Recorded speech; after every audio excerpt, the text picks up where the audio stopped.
आज की क्लास में हम लोग टॉपिक कंप्लीट करेंगे ऑसिलेशंस। बड़ा इंपॉर्टेंट टॉपिक है, मैक्सिमम कवर करेंगे। वैसे तो चाहेंगे कि एक ही क्लास में हो जाए सारा, ताकि तुम्हें एकदम कंप्लीट हो जाए, और अगर थोड़ा बहुत बच जाता है तो उसको हम नेक्स्ट लेक्चर मीन 2 लेक्चर से ज़्यादा इसे कंप्लीट नहीं करेंगे, कि 3-4 में नहीं जाएंगे। बहुत ही इंपॉर्टेंट टॉपिक है, छोटा सा टॉपिक है। पेन उठाओ, कॉपी उठाओ और डायरेक्ट लिखना भी शुरू कर दो। कुछ छोटे छोटी टर्म्स हैं, पहले उन्हें समझते हैं। पीरियडिक मोशन क्या होता है? अगर कोई एक ऐसा मोशन जिसमें कोई पार्टिकल आइडेंटिकली अपने पाथ को बार बार रिपीट करता है in a definite interval of time, उसको हम कहते हैं पीरियडिक मोशन। एग्जाम्पल से समझोगे, जैसे घड़ी की सुई, जो हैंड्स क्लॉक्स हैं, जैसे minute hand, hour hand, second hand clock, ये जब अपने पाथ को कंप्लीट करती हैं तो आवर वाली क्या करती है? पूरे 12 घंटे लेती है। मिनट वाली 60 मिनट लेती है। सेकेंड वाली 60 सेकेंड लेती है। तो ये अपने पाथ को आइडेंटिकली कंप्लीट कर रही होती हैं। तो इनका जो मोशन होता है वो पीरियडिक मोशन कहलाता है। और जो टाइम पीरियड होता है, जिस टाइम पे अपने एक चक्कर को कंप्लीट करती हैं, वो टाइम पीरियड कहलाता है। ठीक है, समझ में आ गया। नेक्स्ट आता है ऑसिलेटरी मोशन। ऐसा मोशन जिसमें कोई पार्टिकल किसी पॉइंट के टू एंड फ्रो मोशन करता है, ऐसे। इस मोशन को हम कहते हैं ऑसिलेटरी मोशन। जैसे पेंडुलम, घड़ी में नीचे पेंडुलम लगा होता है, मूव करता है, या आपने लैब में किया होगा पेंडुलम वाला मोशन। तो ये लोडेड स्प्रिंग के मोशन, ये सब ऑसिलेटरी मोशंस कहलाते हैं। दोनों मोशन आप समझ जाएंगे।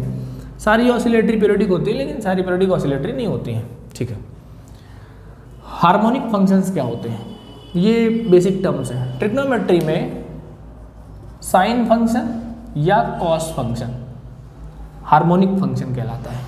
बात को समझना, सिंगल साइन फंक्शन लगा दो या सिंगल कॉस फंक्शन लगा दो तो उस फंक्शन को हम कहते हैं हार्मोनिक फंक्शन। इसकी एक आइडेंटिकली इस तरीके से साइकिल बनती चली जाती है। अगला आता है non harmonic function. Non harmonic function क्या होता है? जिसमें सिंगल साइन फंक्शन या कॉस फंक्शन ना हो, या तो सिंगल साइन हो या कॉस हो, वो तुम्हारा हार्मोनिक फंक्शन था। अब single sine function cos function हो, जैसे a sine omega T plus b cos 2 omega T, इसको मैं बोलूँगा non harmonic function. Non harmonic function मतलब ग्राफ कुछ भी बन सकता है। ये जो ग्राफ बन रहा है सब नॉन हार्मोनिक है। तो harmonic word, harmonic function, sine function या कॉस फंक्शन आपका हार्मोनिक फंक्शन कहलाता है। नॉन हार्मोनिक फंक्शन क्या होता है? जिसमें सिंगल साइन या कॉस ना हो, कई सारे हो। पीरियडिक फंक्शन क्या होता है? जो पीरियडिक मोशन को रिप्रेजेंट करते हैं। जैसे मान लो y is the function of t, ये कोई फंक्शन है। अब इसमें इसका टाइम पीरियड तुम ऐड करते चले जाओ, ये पीरियडिक फंक्शन होगा, +2t एंड सो ऑन। इनको हम कहते हैं पीरियडिक फंक्शन। तो पीरियडिक फंक्शन क्या होते हैं? जो फंक्शन पीरियडिक मोशन को रिप्रेजेंट करते हैं वो कहलाते हैं पीरियडिक फंक्शन। तो एक बार और जल्दी से रिवाइज कर लेते हैं। पीरियडिक मोशन क्या होता है? अगर कोई पार्टिकल अपने पाथ को आइडेंटिकली कंप्लीट करता रहता है, उस टाइम पे जो एक चक्कर को कंप्लीट करने में टाइम लेता है वो उसका टाइम पीरियड होता है। ऑसिलेटरी मोशन क्या होता है? जो पार्टिकल किसी पॉइंट के टू एंड फ्रो मोशन करता है। हार्मोनिक फंक्शन सिंगल साइन या single cos function harmonic function कहलाते हैं। नॉन हार्मोनिक फंक्शन जो सिंगल साइन कॉस ना हो वो नॉन हार्मोनिक फंक्शन कहलाते हैं। पीरियडिक फंक्शन जो पीरियडिक मोशन को रिप्रेजेंट करते हैं वो पीरियडिक फंक्शन कहलाते हैं। चलो मैं यहाँ से एक क्वेश्चन तुमसे करवाता हूँ। मैंने एक क्वेश्चन तुमको दिया कि बताओ ये कौन सा फंक्शन है? Sign omega T plus cos omega T, कैसा फंक्शन है? Harmonic, non harmonic, periodic.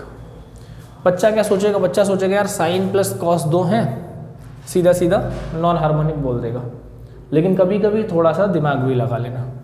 अब नॉन हार्मोनिक बोलने से पहले तुम एक काम करो, √2 से मल्टीप्लाई करो, √2 से डिवाइड करो, √2 बाहर कर लो, sine omega T into 1/√2 plus cos omega T into 1/√2 लिख सकते हैं। अब देखो करना क्या है, √2 बाहर, साइन ओमेगा टी अपनी जगह, इसको मैं लिख सकता हूँ cos π/4 क्योंकि cos 45 की वैल्यू होती है, प्लस cos ओमेगा टी, इसको लिख सकता हूँ sin π/4। अब ध्यान से समझो, sign A cos B plus cos A sine B क्या होता है बेटा, साइन ए प्लस बी। अब ये देखो एक ही समय साइन फंक्शन आ गया, इसलिए ये होगा हार्मोनिक फंक्शन। क्लियर? तो कभी कभी ऐसे सॉल्व करके भी फंक्शन आपको निकालने पड़ सकते हैं। तो हार्मोनिक फंक्शन क्या होते हैं, नॉन हार्मोनिक फंक्शन क्या होते हैं, ये आप समझ जाएंगे। ठीक है, नोट कर लो जल्दी से। बात करते हैं simple harmonic motion. Simple harmonic motion अगर मैं बात करूं तो it is the simplest form of harmonic motion.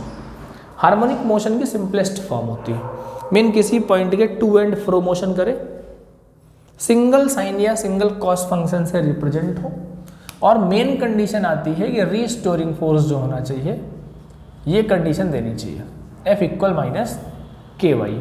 या मैं इसको और कैसे कह सकता हूँ कि रीस्टोरिंग जो फोर्स होगा वो प्रोपोर्शनल चाहिए डिस्प्लेसमेंट के, तो F इक्वल हो जाएगा माइनस के वाई। अगर ये कंडीशन कहीं पे आपको मिलेगी तो बेटा आप उसको बोलोगे सिंपल हार्मोनिक ऑसिलेशन है या सिंपल हार्मोनिक मोशन है। के क्या है, के को आप फोर्स कांस्टेंट कह सकते हो, स्प्रिंग कांस्टेंट कह सकते हो, जो जी करे वो कह लो। तो यहाँ पे बात को समझो, सिंपल हार्मोनिक मोशन अगर तुमसे कोई पूछता है तो क्या बोलोगे, it is the simplest form of harmonic motion which moves to and fro about any particle या around any particle. The main condition is कि रीस्टोरिंग फोर्स जो है वो डिस्प्लेसमेंट के डायरेक्टली प्रोपोर्शनल होना चाहिए। रीस्टोरिंग फोर्स जो है वो क्या होना चाहिए बेटा, डिस्प्लेसमेंट के डायरेक्टली प्रोपोर्शनल होना चाहिए। ठीक है, इतनी बात समझ में आ रही है मुझे। एक क्वांटिटी आएगी बेटा फेज। फेज किसे कहते हैं? अगर मैं फेज की क्वांटिटी की बात करूं तो एक ऐसी फिजिकल क्वांटिटी जो किसी भी बॉडी की एसएचएम करती हुई ऑसिलेटिंग बॉडी की at a particular time position बताती है, उसको हम कहते हैं फेज। जैसे एंगुलर पोजीशन के लिए मान लो हमारे पास डिस्प्लेसमेंट इक्वेशन है A sine omega D plus pi naught. ये जो है ना ये फेज है, ये क्या है आपका फेज है। इनिशियल फेज जो होता है, इनिशियल फेज को आप कहते हो ईपो। ईपो का मतलब होता है एट टी इक्वल 0। तो टी इक्वल 0 पे फाई किसके बराबर है यहाँ पे, फाई नॉट के, क्योंकि टर्म तो 0 हो गई। ये कहलाता है ईपो। अब सेम फेज और out of phase, same phase में होगा तो ग्राफ ऐसे रिप्रेजेंट होता है। मान लो एक इक्वेशन ये है, दूसरी इक्वेशन ये है, तो इसका रिजल्टेंट कैसे आ जाएगा, ऐसे आ जाएगा। ये सेम फेज कहलाएगा। अगर मैं आउट ऑफ फेज की बात करूं तो आउट ऑफ फेज की अगर मैं बात करता हूं तो ये एक कंडीशन है, दूसरी कंडीशन ये है, तो इसका रिजल्टेंट ये आ जाएगा। ये आउट ऑफ फेज की बात हो जाएगी। ठीक है, तो फेज तुम्हें वर्ड समझ में आ रहा होगा। अब हम लोग बात करते हैं कुछ डेफिनेशंस रिलेटेड टू एसएचएम। सबसे पहली डेफिनेशन आती है हार्मोनिक ऑसिलेटर। हार्मोनिक ऑसिलेटर क्या होगा, जो पार्टिकल हार्मोनिक फंक्शन करता है वो हार्मोनिक ऑसिलेटर कहलाता है। डिस्प्लेसमेंट, मीन पोजीशन से जितना डिस्प्लेस होती है कोई एसएचएम करती हुई बॉडी, वो उसका डिस्प्लेसमेंट कहलाता है। ये है जैसे ये मान लो यहाँ पहुँच गई, ये मैक्सिमम यहाँ जा सकती है। झूला है, मान लो तुम झूल रहे हो, ठीक, तो ये होगा इसका एम्पलीट्यूड, और यहाँ पहुँचे तो ये होगा इसका डिस्प्लेसमेंट। तो मीन पोजीशन से बॉडी जितनी डिस्प्लेस हुई दैट इज डिस्प्लेसमेंट, और मीन पोजीशन से one side maximum displacement amplitude कहलाता है। मीन पोजीशन से one side maximum displacement amplitude कहलाता है। अगली बात करते हैं टाइम पीरियड की। तो एक ऑसिलेशन को कंप्लीट करने में जितना टाइम लगता है वो टाइम पीरियड कहलाता है। Frequency, number of oscillations in 1 second. ये अगला बनाएगा एंगुलर फ्रीक्वेंसी।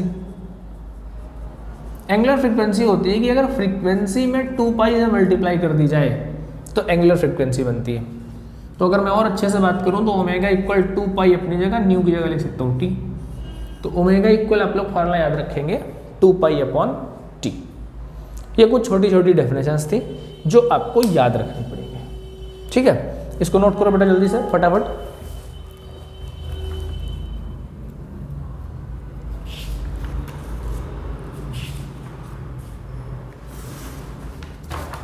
हो गया होगा। तो ये छोटी छोटी बातें हमें बिल्कुल क्लियर हो गई। अब हम एसएचएम का सर्कुलर मोशन में प्रोजेक्शन पढ़ते हैं। तो projection of circular motion in SHM, projection of circular motion in SHM. SHM में सर्कुलर मोशन में कैसे प्रोजेक्शन होगा पहले समझ लो। मान लो कोई बॉडी सर्कुलर मोशन कर रही है ऐसे, ये सर्कुलर मोशन है, बहुत ध्यान समझना।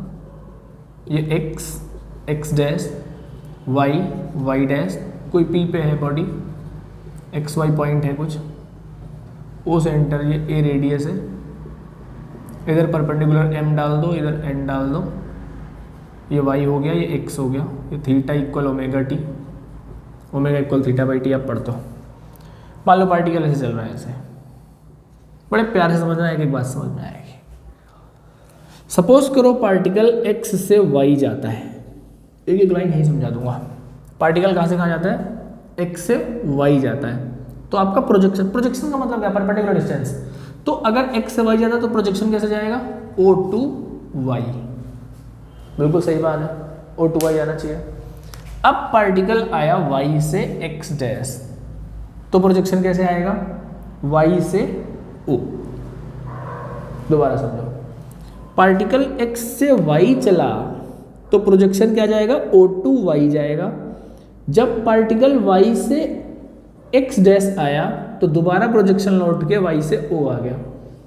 अब सपोज करो पार्टिकल एक्स डैश से वाई डैश आता है तो प्रोजेक्शन कहाँ जाएगा? ओ से वाई डैश। अब वाई डैश से दोबारा एक्स में गया तो ये कहाँ चला जाएगा? वाई डैश से ओ। बन गई बात। तो ऑसिलेशन समझो, पार्टिकल ओ से ओ पे था, ओ से वाई गया, वाई से ओ आया, दोबारा वाई डैश आया, फिर ओ पहुंच गया। तो क्या पूरा एक साइकिल नहीं हो गया? अगर मैं इसको देखूँ तो ये देखो ऐसे गया, फिर ऐसे आया, फिर ऐसे इस तरीके से, इतना ये ऊपर गया, नीचे आया, फिर नीचे गया, ऊपर गया। तो क्या एक साइकिल पूरी नहीं हो गई? तो इसका मतलब हुआ कि सर्कुलर मोशन में भी आपने एसएचएम का प्रोजेक्शन दिखा दिया। ये भी ऑसिलेटरी मोशन है। ठीक, अब इसकी कुछ इक्वेशंस हैं, समझ लेना दोबारा से। आपको समझना क्या है? एक्स से वाई जाना है तो आप ओ से वाई चले गए प्रोजेक्शन लेके, वाई से एक्स डैश, प्रोजेक्शन दोबारा वाई से ओ आ गया, एक्स डैश से वाई डैश, प्रोजेक्शन ओ से वाई डैश आ गया, वाई डैश से एक्स, प्रोजेक्शन वाई डैश से ओ पहुंच गया। तो ये सर्कुलर मोशन में प्रोजेक्शन हो गया। अब हम लोग बेटा एसएचएम की इक्वेशंस निकालते हैं। सबसे पहली बात करते हैं डिस्प्लेसमेंट इक्वेशन। इसी डायग्राम को समझ लो। ट्राइंगल देखो, अगर ये थीटा है तो ये भी थीटा होगा भाई, सही बात है। OPN in triangle OPN important चीजें हैं। अब साइन थीटा लगाओ, क्या आएगा? ON upon OP। थीटा क्या है आपका? ओमेगा टी, ON क्या है? वाई, OP क्या है? A। तो y इक्वल क्या आ गया? A sine omega T. आज के बाद एसएचएम की आप सीधी सीधी इक्वेशन बोलेंगे y equal A sine omega T. या डिस्प्लेसमेंट इक्वेशन दूसरी x की टर्म में निकालूं तो OMP इन ट्राइंगल OM या OPM कह दो, एक ही बात है। कॉस थीटा लगाओ, बेस अपॉन हाइपोटेन्यूज। थीटा क्या है? ओमेगा टी, ये क्या है? x, ये क्या है? A। तो x इक्वल क्या आ गया? A cos omega T. तो y equal A sine omega T या x equal A cos omega T. दो इक्वेशन डिस्प्लेसमेंट इक्वेशन होती हैं एसएचएम की। तो एसएचएम की डिस्प्लेसमेंट इक्वेशंस क्या क्या बनी बेटा? y equal A sine omega T या x equal A cos omega T. ठीक है, इसको आप लोग नोट कर लीजिए, स्क्रीनशॉट ले लो। ठीक, अब हम लोग बात करते हैं वेलोसिटी इन एसएचएम। एसएचएम में वेलोसिटी कैसे निकालते हैं उसे समझिए। तो अगर मैं बात करता हूँ वेलोसिटी इन एसएचएम, तो वेलोसिटी इक्वल क्या होता है? Rate of change of displacement. तो rate of change of displacement होता है तो dy by D T. Value put करो, डी बाई डी टी अपनी जगह, y की वैल्यू क्या थी? A sine omega T. Differentiate करो, A constant, sine omega T का cos omega T, omega T का ओमेगा, तो A omega cos omega T. पहली बात तो ये ऐसे वाली इक्वेशन आ गई। अब देखो y इक्वल कितना था हमारे पास, a साइन ओमेगा टी, तो साइन ओमेगा टी कितना आएगा, y अपॉन a, ये हो गया परपेंडिकुलर, ये हो गया हाइपोटेन्यूज, बेस कितना आ जाएगा, a square minus Y square Pythagoras से। तो कॉस थीटा क्या होता है, b अपॉन h, तो v कितना आ गया, a omega base upon hypotenuse, cancel out हो गया, तो v कितना आ गया, omega under root a square minus Y square. ये होती है वेलोसिटी इन एसएचएम। अब इसके कुछ केसेस लगा लो, सम केसेस। मीन किन पॉइंट्स पे वेलोसिटी मैक्सिमम होगी, किन पे मिनिमम होगी। तो फॉर मैक्सिमम वेलोसिटी अगर मैं देखता हूं तो y should be 0, mean position पे वेलोसिटी सबसे ज़्यादा होनी चाहिए, तो v मैक्स कितना आ जाएगा, a ओमेगा।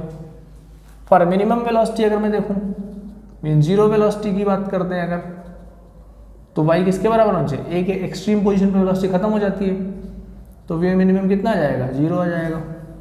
सही बात है, समझ में आ गया होगा। एक्सेलरेशन इन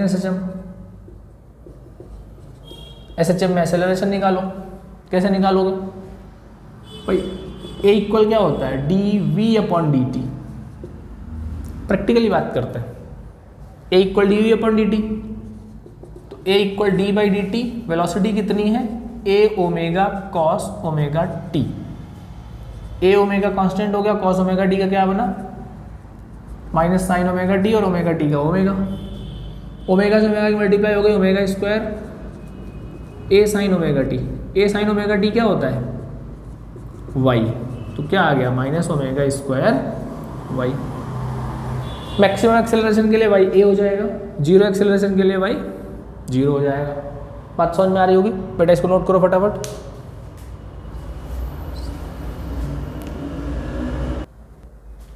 नोट कर लिया बेटा, ठीक है, स्क्रीनशॉट ले लिया करो। चलो अब इनके थोड़े से ग्राफ समझ लेते हैं। वैसे तो जानते हो एक ग्राफ में कोई सही बना देता हूँ, बाकी 2 तुम लोग बना लोगे। तो मैं तुमको डिस्प्लेसमेंट ग्राफ बना के देता हूँ, वेलोसिटी एक्सेलरेशन ग्राफ तुम लोग ट्राई करोगे। डिस्प्लेसमेंट ग्राफ के लिए डिस्प्लेसमेंट इक्वेशन चाहिए, y equal a sine omega T. तो a साइन ओमेगा की वैल्यू क्या है हमारे पास, 2 pi by T into T. ठीक है, देखो वैल्यूज, पॉसिबल वैल्यूज क्या हो सकती हैं। अगर मैं ग्राफ के लिए ग्राफ ड्रॉ करना चाहूँ तो पॉसिबल वैल्यूज देखता हूँ। ये मान लो t है, तो एक तो पूरे टाइम पीरियड की, आधे की बात करेंगे, 1/4 की बात करेंगे, और एक 3/4 की बात करेंगे। तो इतनी वैल्यूज आपकी t की होनी चाहिए। देखो मन में तुम कर नहीं पाओगे, मुझे लिखना पड़ेगा। तो एट t इक्वल 0 हम सबसे पहले बात करते हैं। y इक्वल क्या जाएगा, a sine 2 pi by T into 0, sine 0 कितना होता है, 0। अब हम बात करते हैं एट t इक्वल t/4 पे, y क्या आएगा, a sine 2 pi by T into t/4, t से t साइन पाई बाई 2 बचा, साइन पाई बाई 2 मतलब साइन 90, साइन 90 होता है 1। ठीक है, तो t/4 पे साइन y कितना आ गया, a आ गया। अब t/2 की बात करते हैं, तो y इक्वल क्या जाएगा, a sine 2 pi by T into t/2 sine pi कितना होता है, 0। एट t इक्वल 3t/4 की बात करते हैं, a sine 2 pi by T into 3t/4, 2t से t, sine 3 pi by 2, sine 3 pi minus 270, sine 270 होता है -1, y इक्वल कितना आ गया, -a।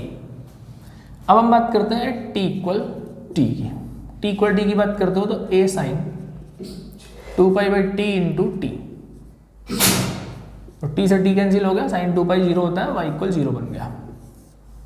चलो देखते हैं, ये t है, ये y है, 0, t/4, t/2, 3t/4 और t। t0 पे y 0, t/4 पे y a, t/2 पे 0, 3t/4 पे -a, t पे 0। तो ये y था, है ना, मैक्सिमम a हो सकता है, तो इतने -a नीचे हो जाएगा, 0 पे 0, t/4 पे a, t/2 0, 3t/2 0, दिस क्या चला, ऐसे चला, तो ये SHM की इक्वेशन होती है डिस्प्लेसमेंट की। ये डिस्प्लेसमेंट ग्राफ होता है। ऐसे आप वेलोसिटी ग्राफ निकाल सकते हो और एक्सेलरेशन ग्राफ निकाल सकते हो। वेलोसिटी ग्राफ के लिए आप इक्वेशन लोगे a omega cos omega T. Acceleration graph के लिए आप इक्वेशन लोगे minus a omega square sine omega T. तो एक में कॉस फंक्शन का है, दूसरे में साइन फंक्शन का है। इसी तरीके से आप t की तो यही वैल्यूज रखी जाएंगी, वैल्यू रख के आप ग्राफ बना लेंगे। ठीक, तो इतना आप करोगे। आगे हम लोग पढ़ते हैं डिफरेंशियल इक्वेशन। एक बार देख लेते हैं। वैसे तो ज़्यादा इंपॉर्टेंट नहीं, लेकिन कभी कभी इक्वेशन लिखी होती है कि SHM की डिफरेंशियल इक्वेशन बताओ। SHM की डिफरेंशियल इक्वेशन बताने के लिए तो मैं एक चीज़ पता होनी चाहिए कि एक्सेलरेशन इक्वल अभी सर ने पढ़ाया है माइनस ओमेगा स्क्वायर वाई। इसको ध्यान रखना, बस काम आएगा तुम्हारे। We have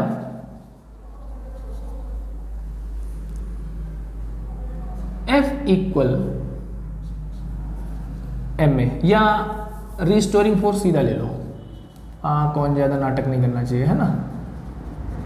restoring force minus F proportional Y होता है। अब वाई कह लो चाहे एक्स कह लो, एक ही बात है, मैंने एक्स कह दिया। तो क्या एफ इक्वल माइनस के एक्स हो सकता है? हो सकता है।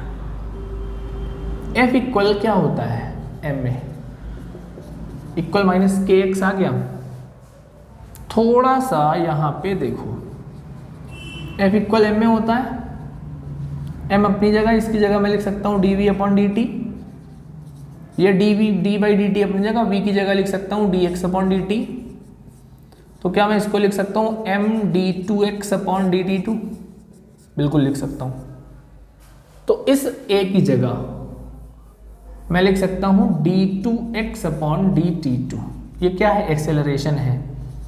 तो D two X upon D T two में क्या लिख सकता हूँ? माइनस के अपॉन एम इंटू एक्स। अब बेटा जरा इस इक्वेशन को इस इक्वेशन से कंपेयर करो। ये एक्सेलरेशन, ये डिस्प्लेसमेंट। तो ओमेगा स्क्वायर की वैल्यू क्या आ गई? K by M. तो D two X upon D T two minus omega square into X. तो D two X upon D T two plus omega square X equal 0। ये आपकी differential equation SHM आती है। Note करिए इसको फटाफट। अब हम लोग SHM में एनर्जी निकालते हैं। ठीक है, तो energy and SHM find out करते हैं। इसको नोट कर लो बेटा।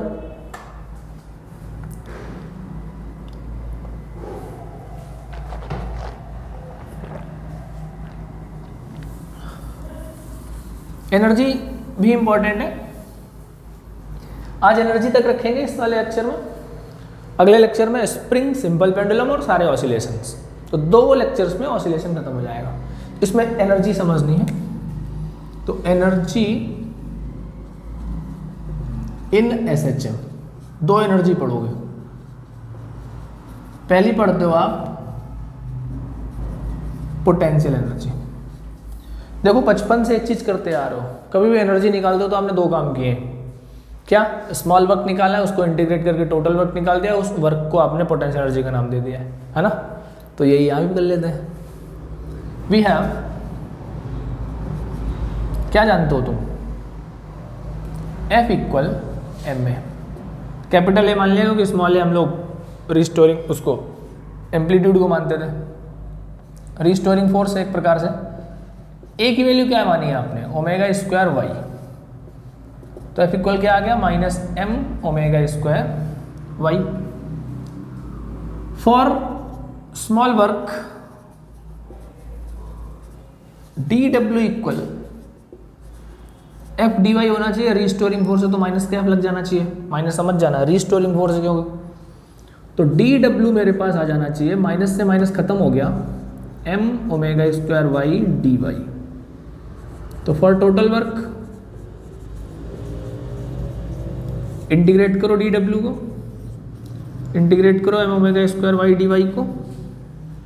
इंटीग्रेट कर दिया आपने तो ये वर्क डन 0 था, तब डिस्प्लेसमेंट 0 था। वाई हो गया तो वर्क डन डब्ल्यू हो गया। डी डब्ल्यू का इंटीग्रेशन डब्ल्यू, अपर लिमिट से lower limit, M omega square Y का Y square by 2। Upper limit से लोअर लिमिट,